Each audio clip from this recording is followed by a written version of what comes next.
Breaking news, Atlanta Braves outfielder Jurickson Profar has been suspended for 80 games for violating the league's PED policy. Let's talk about it.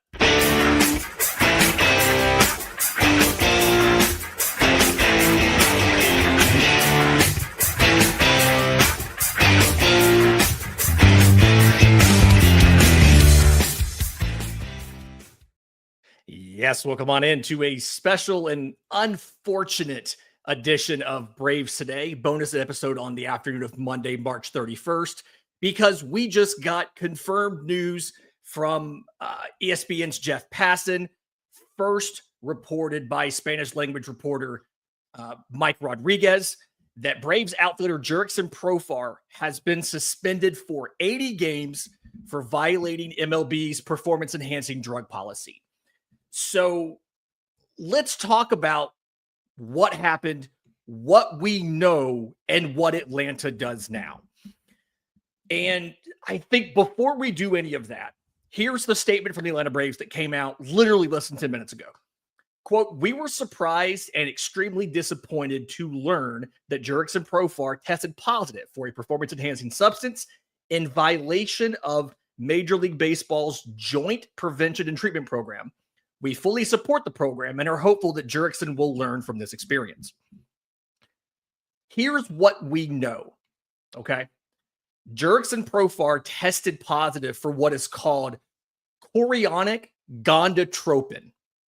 From what I can tell, it is a drug that is very commonly, there's two uses for it. The first one is it is fertility related. And that's something you see a lot where people take fertility drugs because it helps cover up for PED use. And when you look into gonadotropin drugs in general for doping, there is a very common link there to testosterone production and things like that, where it can be used as a performance-enhancing drug. It is explicitly banned in MLB's Joint Drug Prevention and Treatment Program. So it is a banned substance that Jurickson Profar took. We do not know, important to clarify, we do not know whether this was intentional or unintentional, right? This could be a scenario. I'm not saying this is true. We have no way to know this. This could be a scenario where Jurickson Profar and his wife were going through some sort of fertility treatments, and he took this not knowing or not checking whatever, that it would have been on the banned substance list. That is entirely possible. It is also entirely possible that he was taking some sort of other performance-enhancing drugs and was hoping to use this to mask them, or was using this on its own to attempt to gain to help his performance, which we saw last year, a out of character performance from a power perspective. There were explanations for everything, right? Talking about changes in his bat speed, his swing, all kind of stuff like that. I bought him. I did a whole show in the offseason about how I thought his breakout was legit. The Atlanta Braves bought it. Alex Anthopoulos, in the press conference he talked about with us, said that he thought it was legit. Like the breakout was legit. It's important to clarify, we don't know when he took it, how much he took, and if what he did last year was because of that or not. We do not know that, okay? But what we do know now is the Atlanta Braves are going to be without Jurickson Profar for 80 games.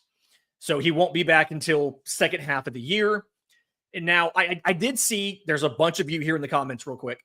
I did see a quote about he should not get a penny. These suspensions are without pay. So Jurickson Profar will not be paid during his suspension. He does not get a dime of that payroll. I do not know off the top of my head if Atlanta gets that money back under the salary, or the luxury tax, or not. I believe that they would get that money back under the luxury tax if they then wanted to turn around and spend money on somebody else. But what's frustrating is This is one of those things. This is the first time that Atlanta has really, I'm not going to say completely gone out into free agency, but this is one of the first times under Alex Anthopoulos that they've gone into the position player pool on a multi-year deal, right? If you think about what Atlanta has done in free agency under Alex Anthopoulos, it has been 1-year deals for guys. I'm thinking about the Marcell Ozuna deal was a 1-year deal. When they first signed him, they brought him back. Josh Donaldson in 2019, that was a 1-year deal. And then when they couldn't bring him back, they did the 1-year deal for Ozuna, and then they re-signed Ozuna to an extension. For pitchers, it's usually been shorter term deals. Ronaldo Lopez was 3, right? Charlie Morton was originally, I think, 1, and then they upped it to a multi-year deal at more money. But this is not a good sign if you ever want to see the Braves spend money again, because it feels like they're going to have a case to not want to spend money going forward. There are a couple other parts of this that we have to understand and I guess kind of acknowledge here.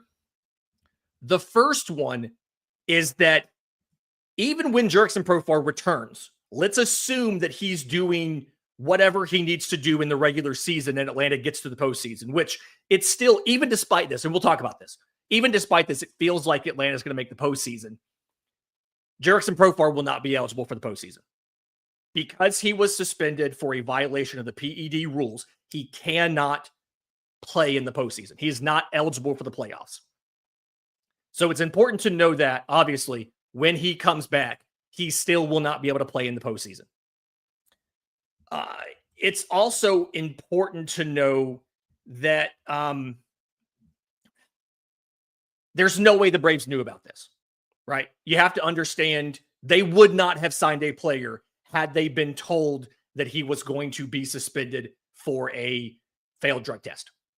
So either this testing happened after he was signed with Atlanta, and that's the much more likely scenario, or Jurickson Profar was already aware that he was facing a suspension, and somehow both Profar, his agent, and the Players Association hid that from Atlanta. And I don't believe you can do that. I do believe Atlanta would be notified by the commissioner's office before a signing. So this, at some point in time, this happened after Atlanta signed him, as far as the either the positive test or the acknowledgement that it was a positive test. As we are live, Jurickson Profar has released a statement through the Major League Baseball Players Association. This tweet is 30 seconds old. So I'm going to read this to you verbatim. It's the first time I'm seeing this as well. Quote, Braves fans, today is the most difficult day of my baseball career. I am devastated to announce that I have been suspended for 80 games by Major League Baseball and the commissioner's office for testing positive for a banned substance this offseason. This is especially painful for me because anyone who knows me and has seen me play knows I am deeply passionate about the game. There is nothing I love more than competing with my teammates and being a fan favorite. I want to apologize to the entire Braves organization, my teammates, and the fans. It is because of my deep love and respect for this game that I would never knowingly do anything to cheat it. I have been tested my entire career, including 8 times last season alone, and have never tested positive. I would never willingly take a banned substance, but I take full responsibility and accept MLB's decision. I am devastated that I won't be on the field with my teammates for the next 80 games. I look forward to competing again at the highest level this season upon my return. That is a statement from Jurickson Profar, just released by the MLB Players Association. The time on this tweet is less than 2 minutes old. So, again, a reminder here. 1, Jurickson Profar will not be paid during this suspension, right? There's a couple comments I've seen in here so far about he needs to give the money back. The only thing he's been paid is the money he's made for the first 4 games of the season. Okay. Thing number 1. Thing number 2, again, when he comes back, he will not be eligible for postseason play. He is prohibited, like he is ineligible to participate in the postseason. I don't know if there is a way to get out of the deal, right? Sometimes there is character clauses in the contracts for players, but usually that covers things outside of what is collectively bargained, things like the drug policy. There's no way that the Braves would have signed him knowing he would not be postseason eligible and knowing that he would be suspended for half the year.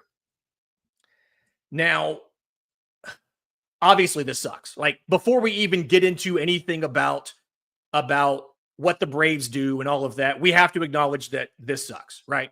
The Braves have not looked good so far this year, right? 4 games. They're 1 for 22 with runners in scoring position. They've left 20 plus players on base. And now your one real significant offseason ad has turned out to be suspended for 80 games for performance enhancing substances. Again, I don't think Atlanta can just void the deal outright here. Okay.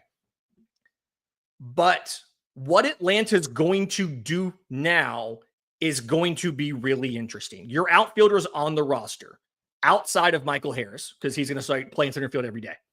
But outside of him, you have Jared Kelenic, you have Brian De La Cruz, and you have utility man Eli White. So Atlanta's options now are option 1. You can play De La Cruz in one corner and Kelenic in the other corner every day. That's your obvious kind of go-to scenario right there.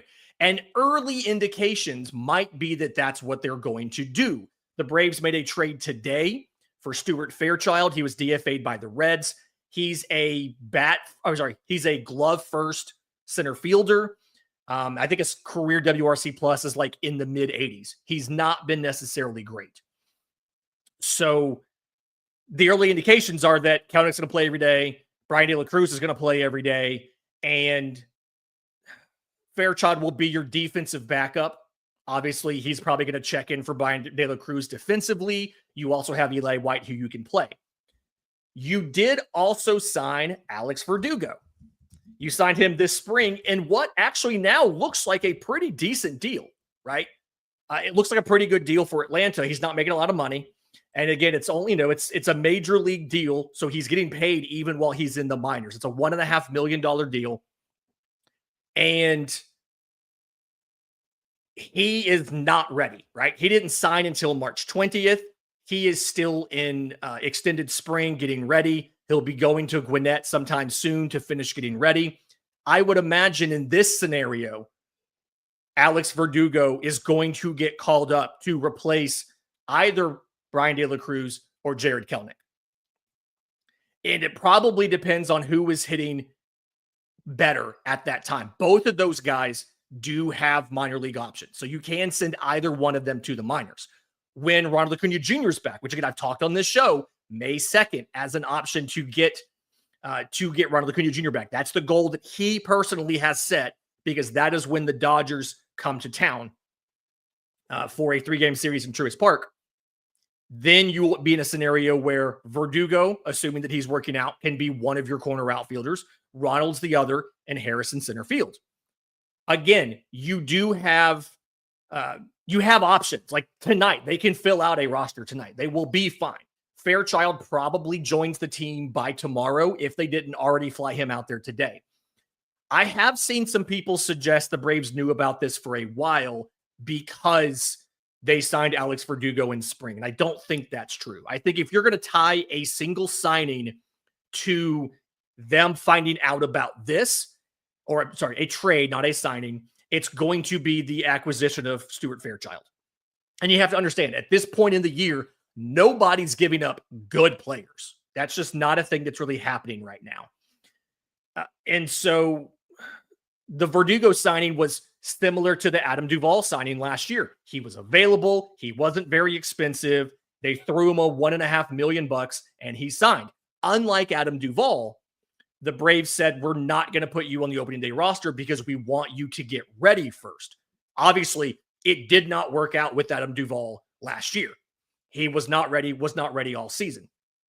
So your immediate replacement on the roster for Jurickson Profar is Stuart Fairchild, but he's not going to be an everyday player for Atlanta. He's a defensive backup until Alex Verdugo is ready. When Verdugo is ready, you may keep Fairchild or you may replace Fairchild with Verdugo. If you replace Fairchild with Verdugo, everybody else stays. If you keep Fairchild as your defensive guy, now you have to decide Brian De La Cruz or Jared Kelenic go back to the minors unless you decide not to play with the utility guy in the infield, which is obviously not necessarily a great thing.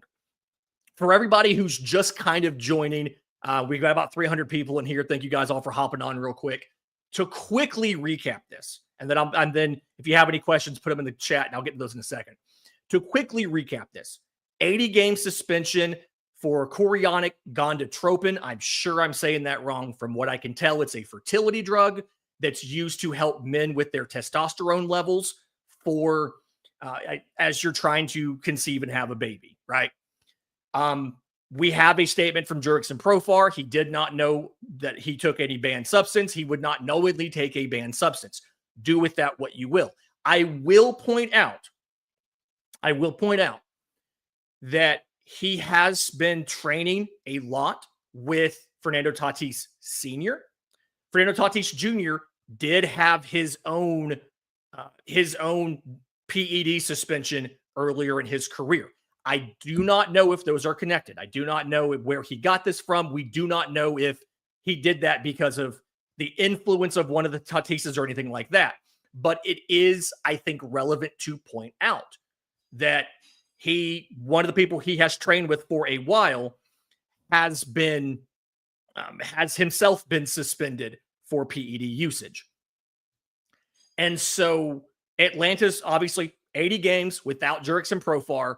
And then when he returns, which will be obviously the 85th game of the season, he is ineligible for the postseason. In the meantime, Atlanta just traded for Stuart Fairchild from the Reds. He will be on the roster, maybe tonight, probably tomorrow. But you don't have the ability unless you sacrifice somewhere else. I did see this as a question about this in the comments, to just do Fairchild and Verdugo in one corner, Kelenic and De La Cruz in the other. The only option you have to do that is to get rid of somebody else on the roster. Right now, your outfielders are Kelenic, De La Cruz, and the Profar spot, which is going to Fairchild. So if you want to add Alex Verdugo into that existing outfield mix, you have to sacrifice somewhere else. You have to sacrifice your utility man in Eli White. You have to sacrifice your backup shortstop in Nick Allen. You can't do that. You have to sacrifice your backup catcher in Chadwick Trump, or like that's your bench. So, or you have to get rid of one of those outfielders. So you can't do that. But you are now in a situation where you do not have Jurickson Profar for 80 games. And again, he's released a statement. I'm not going to read the whole thing again, but long story short, he's saying that he was not aware that he put anything, he would not willingly take a banned substance. That was the quote here.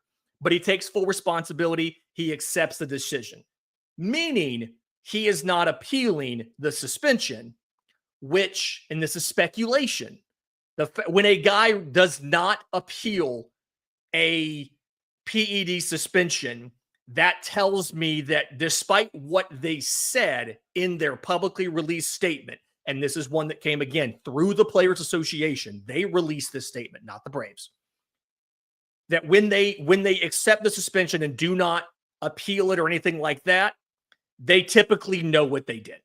They typically understand either how it happened and that it's their fault, or they intentionally did it. And again, to address some of the questions that I've seen in here a little bit, he will not be paid during the suspension. The Atlanta Braves, I've been kind of looking at this on the side, what they can do there. They do have the ability to redirect some of that money somewhere else, whether it is going out and trying to sign an outfielder, whether it is trading for an outfielder that has a contract your team wants to get rid of, whether it's signing a reliever, right? They do have funds available that they would have paid Jurickson Profar, but This is not grounds under the CBA to void his contract entirely. You cannot do that because this is collectively bargained punishment under the CBA. The league, in essence, does not allow a clause in there that says you can void their contract for a violation of the PED policy because MLB has discipline put in place. Now, Atlanta could trade him after the policy is over. Atlanta could cut him after the policy, like after the suspension is over. But you can't just unilaterally void the deal simply because he violated the PED policy. Because under MLB rules, collectively bargained with the CBA, that is not permitted. What sucks here is this is ultimately, to answer a question in the chat real quick, Stuart Fairchild does not have any options. The whole reason he's available via trade was because he was DFA'd by Cincinnati because he did not have options.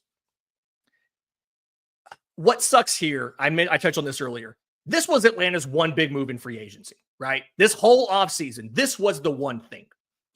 And so now, one, you need to figure out a new leadoff hitter, at least temporarily. I did not mean to make this pun. My money's on Michael Harris, on Money Mike. That's probably who I would put into place simply because we saw in that Padres series how impactful it is to have a guy with both power and speed at the top of the lineup, right? We saw what Fernando Tatis Jr. did to Atlanta in that series. He hit 500. He stole 3 bags, just scored a bunch. I think he scored 5 runs. So because of that, Michael Harris is the guy that I would like to put up there in place of Jurickson Profar. Ronald Acuna Jr. coming back obviously is going to be a big deal.